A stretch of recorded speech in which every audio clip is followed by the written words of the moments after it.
Hi hello வணக்கம் and welcome to Hemlata Mahendran YouTube channel. Hi friends, எல்லோரும் எப்படி இருக்கீங்க? இன்றைக்கி நம்ம மாடி தோட்டத்தில் காய்கறியும் ஒரு சில ரோஜா பூக்களும் தான் ஹார்வெஸ்ட் பண்ண போகிறோம். ஃபஸ்ட்டு ரோஜா பூக்கள் வந்து ஹார்வெஸ்ட் பண்ணிடலாம். இந்த பூக்கள்லாம் வந்து 7 days வெரைட்டி. இதுவும் இந்த பூ வந்து கனகாமர கலரில் ரொம்பவே சூப்பராக இருக்கும். கொத்து கொத்தாக பூக்கள் வச்சுட்டே இருக்கும். இது வந்து ரெட் ரோஸு. இப்போ வந்து வெயில் அதிகமாக இருக்கனால அது கலர் வந்து சேஞ்ச் ஆகிடுச்சு. மற்றபடி இந்த ரோஸ் வந்து நல்லா திக் ரெட் கலரில் இருக்கும். இன்னொன்று வந்து கனகாமர கலரில் இருக்கும். அது வந்து கொஞ்சம் லைட்டாக, ஆனால் இது வந்து 7 daysன்றனால பூக்கள் கொத்து கொத்தாக வச்சுட்டே இருக்கும். அது பூ விரிஞ்சாலுமே பார்க்குறதுக்கு ரொம்ப அழகாக இருக்கும். சின்ன பூவாக இருந்தாலும் அடர்த்தியாக ரொம்ப அழகாக இருக்கும் இந்த பூக்கள். எப்போவுமே 7 days வாங்கி வச்சிங்க அப்படின்னா அது வந்து பூக்கள் எப்போதுமே இருந்துகிட்டே இருக்கும். சாதாரண ரோஜா செடி வந்து இப்போ ஒரு சில டைமில் பூக்காது, ஆனால் 7 days மட்டும் எப்போதுமே பூத்துட்டே இருக்கும். இது வந்து சாண்டல் கலரு, ஆனால் ஒயிட் கலராக ஆகிடுச்சு. பூ நல்லா பூக்கிறதுக்கு விட்டுட்டோம், அதனால் கலர் லைட்டாக வெளுத்துருச்சு. ஆனால் இதுவுமே வந்து நிறைய பூக்கள் வந்து வச்சுட்டே இருக்கும். நமக்கு 2 நாளைக்கு ஒரு தடவை நிறைய பூக்கள் கிடைக்கும். மழை பெய்ய ஆரம்பித்ததுக்கப்புறம் தான் வந்து கொடைமிளகாலாம் ஓரளவுக்கு ரிஃப்ரெஷ் ஆகிருக்கு, கொஞ்சம் நல்லா வந்திருக்கு. இது என்ன கலர் அப்படின்னு பார்க்கறதுக்காக பழமாகட்டும் அப்படின்னு விட்டுட்டேன். நான் வந்து 2 வெரைட்டி கலரில் வாங்கி விதைகள் வாங்கலை, நான் காய்கறி கடையிலேருந்து வாங்கிட்டு வந்து போட்டது தான். அது ரெண்டும் மிக்ஸ் ஆகிடுச்சு. அதனால் இது என்ன கலர்னு பார்க்கலாம் அப்படின்னு பழுக்கிறதுக்காக வச்சுருந்தேன். இது வந்து முலாம்பழம். நான் வெள்ளரி பிஞ்சு விதைன்னு நினச்சி வாங்கி போட்டோம், ஆனால் வளர்ந்தது என்னமோ முலாம்பழம் தான். அதையும் குரங்குகள் வந்து அப்பப்போ சாப்பிட்டுட்டு போயிடும். நெக்ஸ்ட்டு வந்து தக்காளி ஹார்வெஸ்ட் பண்ண போகிறோம். இந்த தக்காளி செடி விதைகள் எதுவுமே நான் வாங்கி நாற்று விட்டு எடுத்து நடலை. க்ரோ பேக்கு பதிலாக நம்ம ஸ்கூல் பேக் வச்சு பழைய ஸ்கூல் பேக்கில் செடி வைக்கலாம் அப்படின்னு ரெடி பண்ணோம். அப்போ வந்து செடிகள் எதுவுமே கிடைக்கல, நான் நாற்று விட்டு வைக்கல. அதனால் காய்கறி வேஸ்ட்டெல்லாம் போடுற இடத்துல வந்து தக்காளி நாற்றும் மிளகாய் நாற்றும் வளர்ந்துருந்தது. அதுலேருந்து ஒரு 2 தக்காளி எடுத்து நட்டுருந்தோம். ஒன்று வந்து பெங்களூர் தக்காளி, இது வந்து நாட்டு வெரைட்டி தக்காளி. ரெண்டுமே ரொம்ப சூப்பராக வளர்ந்துருந்தது, கொத்து கொத்தாக காய்கள் வச்சுருந்தது. இதுவும் வந்து அந்த மாதிரி காய்கறி வேஸ்ட்டில் முளைச்ச அந்த மிளகாய் செடி தான். இந்த மிளகாவுமே வந்து ஒரு மிளகாய் செடி வந்து நல்லா பெரிய பெரிய மிளகாயாக வச்சுருந்தது. ஒன்று வந்து நீட்டு மிளகாய், ஒன்று குண்டு மிளகாவிலே கொஞ்சம் பெரிய வெரைட்டியாகவும், ஒன்று வந்து ஒரு சின்ன வெரைட்டி குண்டு மிளகாவாகவும் இருந்தது. மற்றபடி மிளகாய் நல்லா கொத்து கொத்தாக காய்ச்சிருந்தது. நம்ம விதைகள் போட்டு வளர்க்குற அந்த செடி கூட இந்த அளவு காய்க்காது. எப்போவுமே நான் நிறைய இடத்துல பார்த்துருக்கேன், நம்ம விதைகள் வந்து போட்டு ரொம்ப பராமரித்து வளர்க்குற அந்த செடிகள் வந்து இந்த அளவு செழிப்பாக வரவே வராது. ஆனால் தானாக வளர்கிற இந்த மாதிரி தக்காளி மிளகாய் நாற்றுக்கள் பார்த்திங்கன்னா ரொம்ப அதிக காய்கள் வைக்கும். இது வந்து நான் விதை வாங்கி போட்டிருந்தது தான், ஊதா நிற கொத்து கத்திரி. இது வந்து விதை பாக்கெட்டில் போட்டிருந்த அளவுக்கு நீளமாக வளரலை, ஆனால் கொத்து கொத்தாக வந்து காய்கள் வச்சுருந்தது. மாடியில் வெயில் ரொம்ப அதிகமாக இருந்ததுனால காயெலாம் ஒரு மாதிரி வெளுத்து போன மாதிரி ஆயிடுச்சு. மற்றபடி கொத்து கொத்தாக தான் வச்சுது, ஆனால் காய் வந்து ரொம்ப நீளமாக வளரல. தானாக வளர்கிறது வந்து ரொம்ப நீளமாக தரையில் போட்டிருந்தோம், அது ஓரளவுக்கு நீளமாக இருந்தது. மாடியில் இந்த காய் இந்த அளவு மட்டும்தான் வந்துருந்தது, அது வந்து ரொம்ப நீளமாக வளரலை.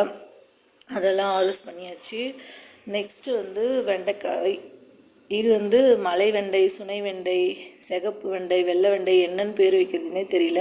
ஒரு 3 வருஷமாக இந்த வெண்டைக்காய் வந்து எங்கள் வீட்டில் இருக்குது. நான் விதை வந்து பாபு ஆர்கானிக் பாபு அண்ணாக்கிட்டேருந்து வாங்கி போட்டிருந்தேன். அந்த விதையிலேருந்து நான் வருஷம் நானே விதை சேகரித்து அதை வந்து திரும்ப திரும்ப போடுவேன். இது மேலே வந்து சுனை மாதிரி ரொம்ப குத்தும், கையில் நம்ம அதை பறிக்கவே முடியாது, முள் மாதிரி குத்திகிட்டே இருக்கும். ஒரு டைம் பார்த்திங்கன்னா வெள்ளை கலர்லேயும், ஒரு டைம் வந்து ரெட் கலர்லேயும் இது வந்து காய் வரும். ஆனால் டேஸ்ட் வைஸ் ரொம்ப நல்லாயிருக்கும், நம்ம நார்மலாக கடையில் வாங்குகிற காயை விட. இது வந்து பார்த்திங்கன்னா கும்பகோணத்துக்கு போயிருந்தப்போ நாங்கள் இந்த விதை வந்து வாங்கிட்டு வந்திருந்தோம். தண்டுக்கீரை, நாங்கள் இருக்க பகுதியில் வந்து தண்டுக்கீரை வேறு மாதிரி இருக்கும், அங்கே உள்ள தண்டுக்கீரை வந்து 6 மாதத்து கீரைன்னு சொல்லுவாங்க.